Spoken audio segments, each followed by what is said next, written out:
Good morning students. మనం చివరి క్లాస్లో నైట్రోజన్కి సంబంధించినటువంటి ఆక్సైడ్ల గురించి మనం నేర్చుకోవడం జరిగింది. మరి ఈరోజు మనం నత్రిక ఆమ్లాన్ని HNO3ని ఏ విధంగా మనం తయారు చేస్తాం, దానికి సంబంధించినటువంటి భౌతిక రసాయన ధర్మాలేంటో మనం ఈరోజు క్లాస్లో చూద్దాం. ముఖ్యంగా ఏంటంటే HNO3ని తయారు చేసేటువంటి విధానం అనేటువంటి మనకి ఇక్కడ వెరీ ఇంపార్టెంట్ అంటే ఎగ్జామ్ పాయింట్ ఆఫ్ వ్యూ. ముఖ్యంగా మనకి మరి HNO3ని ఇక్కడ మనం నత్రిక ఆమ్లంగా ఇక్కడ మనం తెలియజేస్తాం.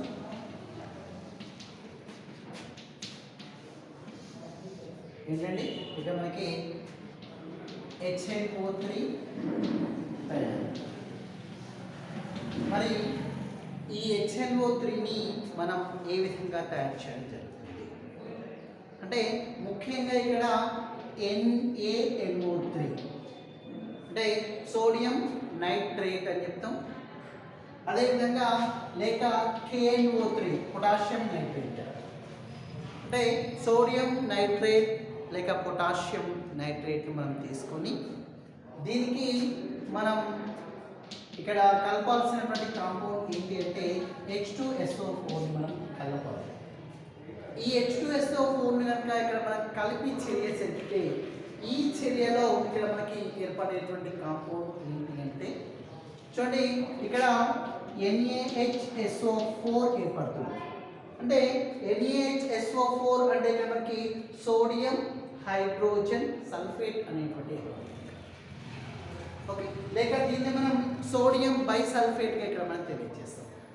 ఈ సోడియం హైడ్రోజన్ సల్ఫేట్ లేక సోడియం బైసల్ఫేట్తో పాటు ఈ చర్యలో మనకి ఏర్పడేటువంటి కాంపౌండ్ ఏంటి అంటే ఇక మనకి HNO3 అంటే ఇక్కడ నత్రిక ఆమ్లము అనేటువంటి ఇక్కడ మనకి ఏర్పడేటువంటి అవకాశం ఉంటుంది.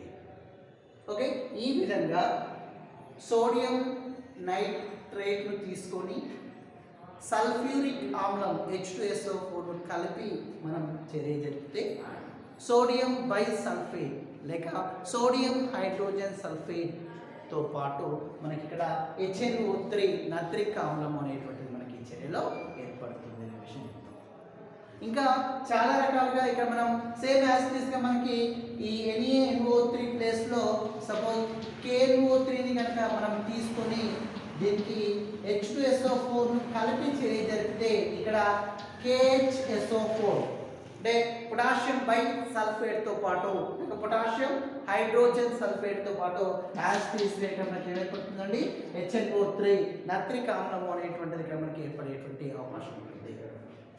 ఓకే, అంతేకాకుండా ముఖ్యంగా HNO3ని ప్రధానంగా ఆస్వాల్ట్ విధానం ద్వారా మనం తయారు చేయవచ్చు. మరి ఆస్వాల్ట్ విధానం ద్వారా HNO3ని ఏ విధంగా మనం తయారు చేస్తాం చూడండి, ఇది మనకు exam point of view very important.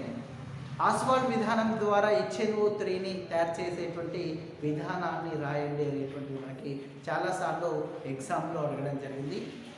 మరి ముఖ్యంగా ఈ చర్యను కనుక ఇక్కడ మనం అబ్జర్వ్ చేస్తే ఈ ఆస్వాల్ట్ విధానంలో మనం అమోనియాని ఇక్కడ మనం తీసుకోవడం జరుగుతుంది. ఇక్కడ ఓకే, ఆస్వాల్ట్ విధానంలో మనం అమోనియాని ఇక్కడ మనం తీసుకుంటాం.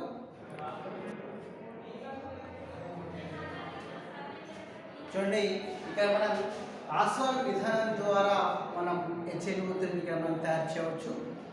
మరి ఆస్వాల్ట్ విధానం ద్వారా HNO3ని ఏ విధంగా ఇక్కడ మనం తయారు చేస్తాం చూడండి, ముఖ్యంగా ఈ పద్ధతిలో మనం తీసుకోవాల్సినటువంటి కాంపౌండ్ ఏంటి అంటే NH3 అంటే అమోనియాను మనం తీసుకొని దీనికి O2 ఆక్సిజన్ని కలిపి ఓకే, అమోనియాని తీసుకొని దీనికి ఆక్సిజన్ని కలిపి ఇక్కడ ప్లాటినం లేక రోడియం తీగను మనం ఉత్ప్రేరకంగా ఉపయోగించి 500 కెల్విన్ల ఉష్ణోగ్రతను అదేవిధంగా ఇక్కడ 9 బార్ల పీడనాన్ని కనుక ఒకవేళ మనం అందించి చర్య జరిపితే ఈ చర్యలో ఏర్పడేటువంటి కాంపౌండ్ ఏంటి అంటే మనకి ఇక్కడ NO నైట్రిక్ ఆక్సైడ్తో పాటు నీరు అనేటువంటిది మనకి ఏర్పడేటువంటి అవకాశం ఉంది. ఓకే, అంటే ఈ విధంగా అమోనియాను తీసుకొని ఆక్సిజన్ సమక్షంలో మనం ఆక్సిజన్ని కలిపి ప్లాటినం లేక రోడియం ఉత్ప్రేరక సమక్షంలో 500 కెల్విన్ల ఉష్ణోగ్రతను 9 బార్ల పీడనాన్ని కనుక ఒకవేళ మనం అందించి చర్య జరిపితే ఈ చర్యలో ముందుగా నైట్రిక్ ఆక్సైడ్ అంటే NOతో పాటు మనకి ఈ చర్యలో ఇంకొకటి ఏర్పడుతుందండి, నీరు అనేటువంటిది మనకి ఇక్కడ ఏర్పడేటువంటి అవకాశం ఉంటుంది. అయితే దీన్ని మనం స్టెప్ 1గా ఇక్కడ మనం చూద్దాం. అదేవిధంగా ఇక్కడ స్టెప్ 2 అంటే మొదటి దశలో మనకి నైట్రిక్ ఆక్సైడ్ అనేటువంటిది ఇక్కడ మనకి ఏర్పడేటువంటి అవకాశం ఉంటుంది. అదేవిధంగా ఇక్కడ స్టెప్ 2 అంటే రెండవ దశలో ఇక్కడ మనం ఏంటి అంటే ఆ చర్యలో ఏర్పడినటువంటి నైట్రిక్ ఆక్సైడ్, ఓకే, ఈ నైట్రిక్ ఆక్సైడ్ ఏదైతే ఉంటుందో ఈ నైట్రిక్ ఆక్సైడ్కి ఆక్సిజన్ని కలిపి నైట్రిక్ ఆక్సైడ్కి ఆక్సిజన్ని కలిపి మనం చర్య జరిపితే ఇక్కడ ఏర్పడేటువంటి కాంపౌండ్ ఏంటి అంటే నైట్రోజన్ డయాక్సైడ్ అనేటువంటి ఏర్పడుతుంది. ఇక్కడ అంటే NO2 నైట్రోజన్ డయాక్సైడ్ అనేటువంటి మనకి ఈ చర్యలో ఏర్పడుతుంది. అంటే చూడండి ఇక్కడ మనకి ఇది ద్విగత చర్య, అంటే ఇక్కడ డబుల్ యారోతో చూపించాము. ఇక్కడ ద్విగత చర్య అని చెప్తాం. ద్విగత చర్య అంటే ఏంటి అంటే క్రియాజనకాల నుంచి క్రియాజన్యాలు, క్రియాజన్యాల నుంచి క్రియాజనకాలు ఏర్పరిచేటువంటి చర్యనే ద్విగత చర్యగా ఇక్కడ మనం చెప్పడం జరుగుతుంది. మరి మూడవ స్టెప్లో కనుక ఇక్కడ మనకు స్టెప్ 3 అంటే మూడవ దశలో కనుక ఇక్కడ మనం పరిశీలించినట్లయితే ఈ పై చర్యలో ఏర్పడినటువంటి నైట్రోజన్ డయాక్సైడ్ మనం తీసుకొని దీనికి నీటిని కనుక కలిపి చర్య జరిపితే, ఓకే, నీటిని కనుక కలిపి చర్య జరిపితే ఈ చర్యలో ఇక్కడ HNO3 అంటే నత్రిక్ ఆమ్లంతో పాటు మళ్ళీ తిరిగి ఇక్కడ మనకి ఏం ఏర్పడుతుందంటే నైట్రిక్ ఆక్సైడ్ అనేటువంటి ఏర్పడుతుంది ఇక్కడ. ఓకే, అంటే మనం మొదటి దశలో నైట్రిక్ ఆక్సైడ్ని మనం తయారు చేస్తాం. ఆ విధంగా ఏర్పడినటువంటి నైట్రిక్ ఆక్సైడ్కి మళ్ళీ తిరిగి ఆక్సిజన్ని కలిపి మనం నైట్రోజన్ డయాక్సైడ్ని మనం తయారు చేస్తాం. ఈ చర్యలో ఏర్పడినటువంటి నైట్రోజన్ డయాక్సైడ్కి మనం నీటిని కలిపి మనం HNO3 నత్రిక్ ఆమ్లాన్ని మనం తయారు చేయడం జరుగుతుంది. ఈ విధంగా ఏర్పడినటువంటి ఈ నైట్రిక్ ఆక్సైడ్ ఏదైతే ఉంటుందో మళ్ళీ తిరిగి ఆక్సిజన్ యాడ్ చేస్తే మళ్ళీ నైట్రోజన్ డయాక్సైడ్ ఏర్పడుతుంది. మళ్ళీ ఏర్పడినటువంటి నైట్రోజన్ డయాక్సైడ్ని మళ్ళీ వాటర్ యాడ్ చేస్తే HNO3. అంటే ఈ విధంగా మనకు పదే మనకు NO2 అక్కడ ఏర్పడడం, మళ్ళీ NO2 నుంచి HNO3 ఫామ్ కావడం, మళ్ళీ నైట్రిక్ ఆక్సైడ్ ఫామ్ కావడం, అంటే ఈ విధంగా పదే ఈ చర్యను మనం జరిపి మనం HNO3 ఇక్కడ మనం తయారు చేయవచ్చు. అయితే ఇక్కడ ఈ HNO3 కనుక ఇక్కడ మనం పరిశీలించినట్లయితే దీనిలో వాటర్ పర్సెంటేజ్ ఎక్కువ ఉంటుంది. అంటే దీనిలో ఈ HNO3లో ఉండేటువంటి నీటిని కనుక ఒకవేళ మనం ఏంటి ఇక్కడ స్వేదన ప్రక్రియ ద్వారా దాంట్లో ఉండేటువంటి నీటిని పూర్తిగా ఇక్కడ మనం తొలగిస్తాం.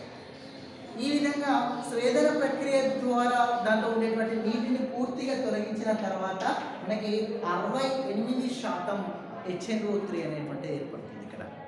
అంటే దీంట్లో ఉండేటువంటి పూర్తిగా నీటిని మనం తొలగించాలి అంటే ఇక్కడ H2SO4ని మనం కలిపి నిర్జలీకరణ ప్రక్రియకి కనుక గురి చేస్తే అంటే ఏంటి నీరు అనేటువంటి పూర్తిగా తొలగింపగలిగాడు. అంటే ఈ విధంగా మనం H2SO4ని కనుక ఇక్కడ మనం కలిపి నిర్జలీకరణ ప్రక్రియ కనుక ఇక్కడ గురి చేస్తే అప్పుడు దాంట్లో ఉండేటువంటి నీరు అనేటువంటిది పూర్తిగా కోల్పోయి మనకి HNO3 అనేటువంటిది ఏర్పడేటువంటి అవకాశం ఉంటుంది. ఇది మనకి వెరీ ఇంపార్టెంట్ అండి. ఇక్కడ మనం HNO3 తయారీ అంటే నత్రిక్ ఆమ్లం తయారీ ఏ పద్ధతి అండి, ఆస్వాల్ట్ పద్ధతిగా మనం తెలియజేస్తాం. ఈ ఆస్వాల్ట్ పద్ధతిలో మనం HNO3 తయారు చేయడానికి 3 దశలు 3 స్టెప్స్ అనేటువంటివి ఉంటాయి. మొదటి స్టెప్లో అమోనియాకి ఆక్సిజన్ యాడ్ చేసి నైట్రిక్ ఆక్సైడ్ని ఏర్పరచడం. రెండవ దశలో ఈ నైట్రిక్ ఆక్సైడ్కి ఆక్సిజన్ యాడ్ చేసి నైట్రోజన్ డయాక్సైడ్ మనం తయారు చేయడం. అదేవిధంగా మూడవ దశలో నైట్రోజన్ డయాక్సైడ్కి మనం నీటిని కలిపి HNO3ని మనం తయారు చేయడం. ఈ విధంగా 3 దశలలో మనం ఇక్కడ HNO3ని మనం తయారు చేయడం జరుగుతుంది. అదేవిధంగా మనకి ఈ విధంగా లభించినటువంటి HNO3ని మనం స్వేదన ప్రక్రియకు గురి చేసి దాంట్లో ఉండేటువంటి నీటిని మనం పూర్తిగా తొలగించడం ద్వారా 68% కలిగినటువంటి HNO3 ఏర్పడుతుంది. ఈ విధంగా ఏర్పడినటువంటి HNO3 ఏదైతే ఉంటుందో అది మనకి ఇక్కడ H2SO4ని కలిపి నిర్జలీకరణ ప్రక్రియకు కనుక ఇక్కడ మనం గురి చేస్తే అప్పుడు పూర్తిగా దాంట్లో ఉండేటువంటి నీటిని ఇక్కడ మనం తొలగించడం జరుగుతుంది.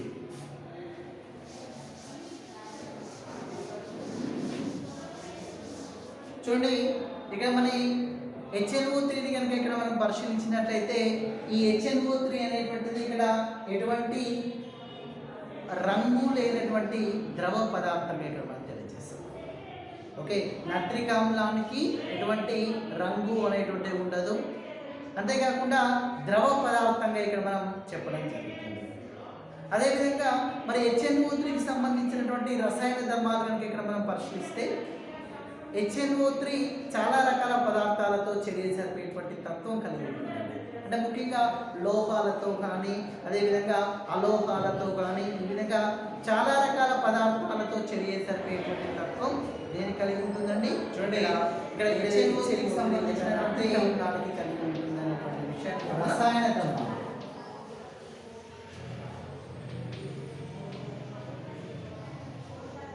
మరి HNO3 నైట్రిక్ ఆమ్లం అనేటువంటిది ఇక్కడ చాలా రకాల పదార్థాలతో చర్య జరిపేటువంటి తత్వం కలిగి ఉంటుంది. మరి ముఖ్యంగా ఎటువంటి పదార్థాలతో చర్య జరుగుతుంది అంటే చూడండి ఇక్కడ ప్రధానంగా కాపర్ లోహంతో చర్య జరిపేటువంటి తత్వం ఇక్కడ HNO3కి కలిగి ఉంటుందండి. మరి ఈ కాపర్కి మనం ఇక్కడ సజల HNO3ని ఇక్కడ మనం కలిపి చర్య జరుగుతుంది.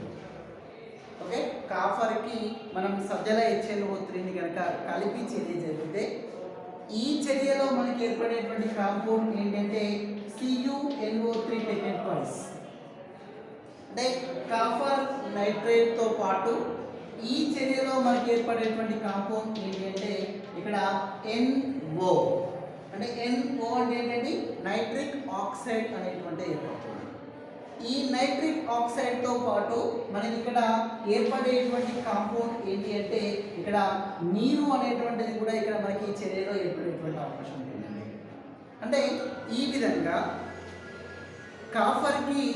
కాపర్ లోహానికి మనం సజల HNO3ని కనుక మనం కలిపి చర్య జరిపితే ఈ చర్యలో మనకి ఏర్పడేటువంటి కాంపౌండ్ ఏంటంటే కాపర్ నైట్రేట్, అదేవిధంగా NO నైట్రిక్ ఆక్సైడ్, అదేవిధంగా మనకి నీరు అనేటువంటి ఇక్కడ ఏర్పడేటువంటి అవకాశం ఉంటుంది. అదేవిధంగా మనకి ఇక్కడ సజల HNO3ని కనుక మనం యాడ్ చేస్తే కనుక మనకి ఈ రకమైనటువంటి కాంపౌండ్ ఏర్పడుతుంది అని చెప్తున్నాం. ఒకవేళ ఇదే కాపర్కి మనం గాఢ HNO3ని కనుక ఒకవేళ కలిపి చర్య జరిపితే ఇదే కాపర్కి గాఢ HNO3 అంటే కాన్సన్ట్రేటెడ్ గాఢ HNO3ని కనుక ఒకవేళ కలిపి చర్య జరిపితే ఈ చర్యలో మనకి ఏర్పడేటువంటి కాంపౌండ్ ఏంటంటే CuNO3 టేకెన్ ట్వైస్ యాజ్ టీస్గా కాపర్ నైట్రేట్ అనేటువంటి ఏర్పడుతుంది. అదేవిధంగా ఇక్కడ NO2 నైట్రోజన్ డయాక్సైడ్ అనేటువంటి ఏర్పడుతుంది. అదేవిధంగా ఇక్కడ మనకి నీరు అనేటువంటిది వాటర్ మాలిక్యూల్స్ అనేటువంటివి ఇక్కడ మనకి ఏర్పడేటువంటి అవకాశం ఉంది. ఓకే, అంటే మనం సజల HNO3ని మనం తీసుకున్నప్పుడు ఒకే రకమైనటువంటి పదార్థాలతో పాటు ఇక్కడ నైట్రిక్ ఆక్సైడ్ ఏర్పడింది. అదే గాఢ HNO3 తీసుకున్నప్పుడు మనకి సేమ్ ఇక్కడ కాపర్ నైట్రేట్, ఇక్కడ కాపర్ నైట్రేట్, ఇక్కడ వాటర్ మాలిక్యూల్స్, ఇక్కడ వాటర్ మాలిక్యూల్స్. కానీ సజల HNO3 తీసుకున్నప్పుడు నైట్రిక్ ఆక్సైడ్ NO ఏర్పడుతుంది. అదే గాఢ HNO3ని కనుక మనం తీసుకున్నప్పుడు ఇక్కడ NO2 అంటే నైట్రోజన్ డయాక్సైడ్ అనేటువంటిది ఇక్కడ మనకి ఏర్పడేటువంటి అవకాశం ఉంది ఇక్కడ. ఓకే, అదేవిధంగా ఇంకా జింకు లోహంతో కూడా ఇక్కడ మనకి చర్య జరిపేటువంటి అవకాశం ఉంటుంది ఇక్కడ. మరి చూడండి ప్రధానంగా ఇక్కడ జింకును మనం తీసుకొని ఈ జింకుకు మనం సజల HNO3 ద్రావణాన్ని కలిపి మనం చర్య జరపాలి. ఓకే, ఇక్కడ జింకు లోహానికి HNO3ని కనుక ఒకవేళ మనం కలిపి చర్య జరిపితే Zn NO3 taken twice. అంటే జింక్ నైట్రేట్తో పాటు ఈ చర్యలో ఏర్పడేటువంటి ముఖ్యమైనటువంటి కాంపౌండ్ ఏంటి అంటే ఇక్కడ N2Oగా ఇక్కడ మనం తెలియజేస్తామండి. ఈ N2Oతో పాటు మనకి ఇంకేం ఏర్పడుతుందండి, నీరు అనేటువంటి ఇక్కడ మనకి ఏర్పడుతుంది. అంటే 5H2O వాటర్ మాలిక్యూల్స్ అనేటువంటి ఇక్కడ మనకి ఏర్పడుతుంది.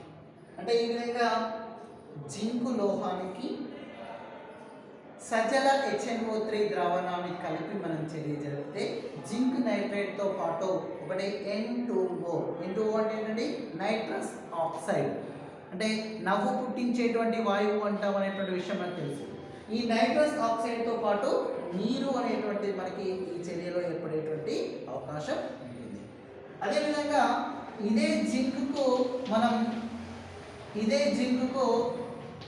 గాఢ HNO3 ద్రావణాన్ని మనం కల్పించేది జరుగుతుంది.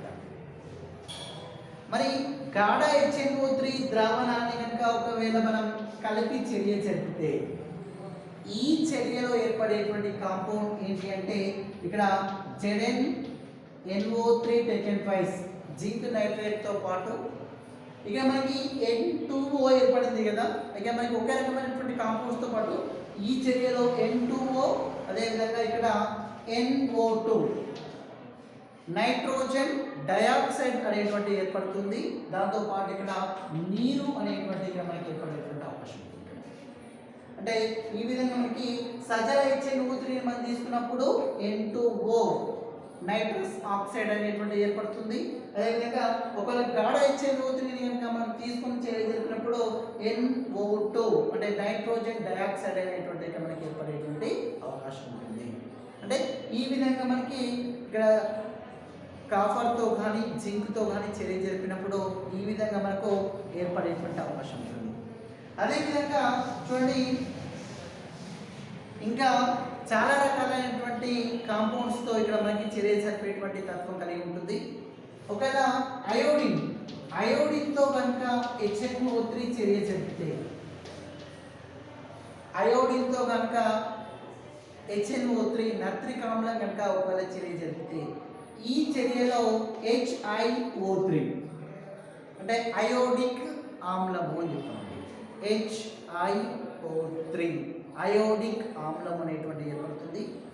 ఈ అయోడిక్ ఆమ్లంతో పాటు మనకి ఇక్కడ ఏంటి NO2 అంటే నైట్రోజన్ డయాక్సైడ్ అనేటువంటి ఏర్పడుతుంది. ఇక్కడ నైట్రోజన్ డయాక్సైడ్ ఏర్పడుతుంది. అదేవిధంగా దీంట్లో మనకి నీరు అనేటువంటి మనకి ఏర్పడేటువంటి అవకాశం ఉంటుంది. అంటే ఈ విధంగా అయోడిన్ని తీసుకొని నత్రిక ఆమ్లాన్ని కనుక ఒకవేళ కలిపి చర్య జరిగితే HiO3 iodic ఆమ్లము, NO2 nitrogen dioxide, అదేవిధంగా ఇక్కడ నీరు అనేటువంటి మనకి చర్యలో ఏర్పడేటువంటి అవకాశం ఉంటుంది. అంతేకాకుండా ముఖ్యంగా ఇక్కడ కార్బన్తో కానీ సల్ఫర్తో కానీ ఫాస్ఫరస్తో కానీ ఈ విధంగా విభిన్నమైనటువంటి కాంపౌండ్స్తో చర్య జరిపేటువంటి తత్వం కలిగి ఉంటుందండి. ఒకవేళ సపోజ్ HNO3 అనేటువంటిది ఇక్కడ కార్బన్తో కనుక చర్య జరిపితే మనకి HNO3 కనుక కార్బన్తో చర్య జరిపితే ఈ చర్యలో మనకి కార్బన్ డయాక్సైడ్ CO2 అదేవిధంగా H2O నీరు, అదేవిధంగా మనకి NO2 నైట్రోజన్ డయాక్సైడ్ అనేటువంటిది మనకి చర్యలో అవకాశం. చూడండి కార్బన్కి నత్రిక ఆమ్లాన్ని కనుక ఒకవేళ మనం కలిపి చర్య జరిగితే ఈ చర్యలో 3 కాంపౌండ్స్ ఏర్పడతాయి. ఒకటి కార్బన్ డయాక్సైడ్, రెండవది నీరు, అదేవిధంగా ఇంకొకటి నైట్రోజన్ డయాక్సైడ్ అనేటువంటి అదేవిధంగా ముఖ్యంగా సల్ఫర్తో కూడా ఇక్కడ చర్య జరిపేటువంటి తత్వం కలిగి ఉంటుందండి. సల్ఫర్తో కూడా ఇక్కడ మనకి చర్య జరిపేటువంటి తత్వం కలిగి ఉంటుంది. మరి ఈ సల్ఫర్కి HNO3ని కనుక ఒకవేళ మనం కలిపి చర్య జరిపితే ఈ చర్యలో మనకి ఒకటి H2SO4 అంటే సల్ఫ్యూరిక్ ఆమ్లంతో పాటు ఇక్కడ NO2 అంటే నైట్రోజన్ డయాక్సైడ్ అదేవిధంగా ఇక్కడ వాటర్ మాలిక్యూల్స్ అనేటువంటివి మనకి ఉంటాయి. చూడండి సల్ఫర్, ఈ సల్ఫర్ను తీసుకొని నత్రిక ఆమ్లాన్ని కలిపి చర్య జరిపితే ఒకటి H2SO4 సల్ఫ్యూరిక్ ఆమ్లం, అదేవిధంగా NO2 నైట్రోజన్ డయాక్సైడ్, అదేవిధంగా వాటర్ మాలిక్యూల్స్ అనేటువంటి మనకి చర్యలో ఏర్పడేటువంటి అవకాశం ఉంటుంది. ఈ విధంగా మనకి ఏంటిది అయోడిన్తో కానీ, అదేవిధంగా కార్బన్తో కానీ, అదేవిధంగా సల్ఫర్తో కానీ మనకు చర్య జరిపి విభిన్నమైనటువంటి కాంపౌండ్స్ని మనకి ఏర్పరుస్తాయి. చూడండి ప్రతి చర్యలో కామన్గా నీరు, అదేవిధంగా నైట్రోజన్ డయాక్సైడ్ NO2 వాటర్ అంటే నైట్రోజన్ డయాక్సైడ్తో పాటు వాటర్ మాలిక్యూల్స్ అనేటువంటి ప్రతి చర్యలో ఇక్కడ మనం ఏర్పడడం గమనించవచ్చు. ఇక్కడ ఇంకొక ప్రధానమైనటువంటి విషయం ఏంటంటే ముఖ్యంగా ఫాస్ఫరస్తో చర్య జరిపేటువంటి తత్వం కూడా ఇక్కడ నత్రిక ఆమ్లానికి కలిగి ఉంటుంది. ఓకే, ఫాస్ఫరస్తో చర్య జరిపేటువంటి తత్వం నత్రిక ఆమ్లానికి కలిగి ఉంటుంది. మరి ఈ ఫాస్ఫరస్కి నత్రిక ఆమ్లాన్ని కనుక ఒకవేళ మనం కలిపి చర్య జరిపితే ఇక్కడ మనకి H3PO4 అంటే ఫాస్ఫారిక్ ఆమ్లము అని చెప్తాం. H3PO4 ఫాస్ఫారిక్ ఆమ్లం అని చెప్తాం. ఈ ఫాస్ఫారిక్ ఆమ్లంతో పాటు మనకి నైట్రోజన్ డయాక్సైడ్, అదేవిధంగా నీరు అనేటువంటివి చర్యలో మనకి ఏర్పడేటువంటి అవకాశం ఉంటుంది. చూడండి ఇక్కడ లోహాలతో అలోహాలతో చర్య జరుపుతుంది అని చెప్తాం. అంటే ఫాస్ఫరస్తో కనుక ఒకవేళ HNO3 నత్రిక ఆమ్లం చర్య జరిపితే ఒకటి H3PO4 అంటే మనకి ఇక్కడ ఫాస్ఫారిక్ ఆమ్లంతో పాటు ఇంకోటి NO2 నైట్రోజన్ డయాక్సైడ్, అదేవిధంగా మరొకటి నీరు అనేటువంటివి ఇక్కడ మనకు ఈ చర్యలో ఏర్పడేటువంటి అవకాశం ఉంటుంది. చూడండి మరి దీనికి సంబంధించినటువంటి నిర్మాణాన్ని కనుక ఇక్కడ మనం పరిశీలించినట్లయితే మనకి దీని యొక్క నిర్మాణం అనేటువంటిది ఇక్కడ ఏ విధంగా ఉంటుంది. ఇక్కడ మనకి ప్రధానంగా నైట్రోజన్, ఈ నైట్రోజన్కి ఒక ఆక్సిజన్, మరొక ఆక్సిజన్, మరొక ఆక్సిజన్ ఈ విధంగా ఇక్కడ మనకి బంధించబడి ఉంటాయి. ఈ ఆక్సిజన్ మరొక హైడ్రోజన్తో అంటే HNO3 ఈ విధంగా ఇక్కడ మనకు అటాచ్మెంట్ అనేటువంటి ఇక్కడ ఏర్పడేటువంటి అవకాశం ఉంటుంది. ఇక్కడ ఈ నైట్రోజన్కి ఆక్సిజన్కి మధ్య 121 పికోమీటర్ల బంధ దైర్ఘ్యం అనేటువంటి ఇక్కడ కలిగి ఉండేటువంటి అవకాశం ఉంటుంది. అంతేకాకుండా ముఖ్యంగా ఈ నైట్రోజన్కి ఆక్సిజన్ మధ్య 140.6 పికోమీటర్ల బంధ దైర్ఘ్యం అనేటువంటిది ఇక్కడ మనకి ఉంటుంది.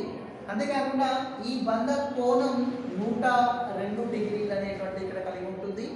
అదేవిధంగా మనకి ఓవరాల్గా నైట్రోజన్ ఇక్కడ మధ్యస్థంగా ఉంటూ 3 ఆక్సిజన్ పరమాణువులతో ఇక్కడ మనకి బంధించబడి ఉంటుంది.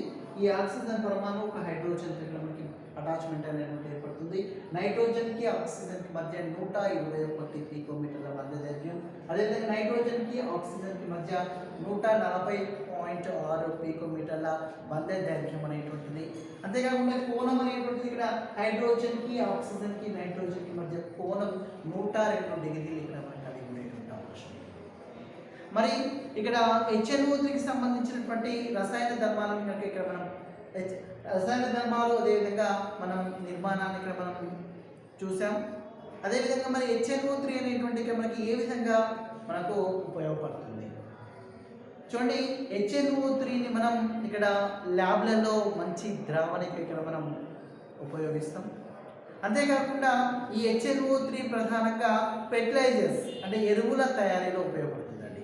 అంటే ముఖ్యంగా ఇక్కడ అమోనియం నైట్రేట్ వంటి ఎరువుల తయారీలో ఇక్కడ మనకు ఉపయోగించేటువంటి ముఖ్యమైనటువంటి కారకంగా ఇక్కడ మనం చెప్తాం.